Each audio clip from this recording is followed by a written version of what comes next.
ভাটপাড়ার ৬ নম্বর ওয়ার্ডে গুলিকাণ্ডে ধৃত ৫।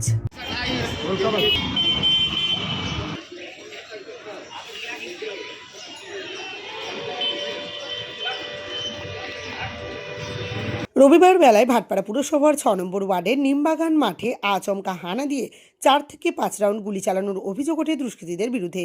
সেই ঘটনার তদন্তে নেমে পুলিশ ওই দিন রাতে নৈহাটি থেকে ৫ জনকে গ্রেপ্তার করেছে। পুলিশ জানিয়েছে, ধৃতদের নাম বিপ্লব সরকার ওরফে বাবাই, ঝন্টু দাস, সুশান্ত পাল ওরফে বাবুসোনা, বিকাশ ঘোষ এবং সমিত বিশ্বাস। ধৃত বিপ্লব, বিকাশ এবং সমিত নৈহাটির দেউলপাড়ার বাসিন্দা। ঝন্টুর বাড়ি নৈহাটির ১ নম্বর বিজয়নগরে এবং ৪ নম্বর বিজয়নগরের বাসিন্দা সুশান্ত ওরফে বাবুসোনা। অস্ত্র আইনে মামলা রুজু করে পুলিশ ঘটনা তদন্ত করছে। নিজেদের হেফাজতে নিয়ে পুলিশ জিজ্ঞাসাবাদ করবে ধৃতরা কোথা থেকে আগ্নেয়াস্ত্র পেল এবং কী কারণে ওরা গুলি চালালো।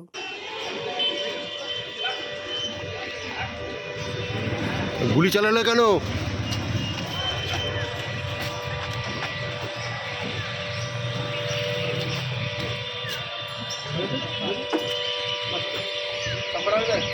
এই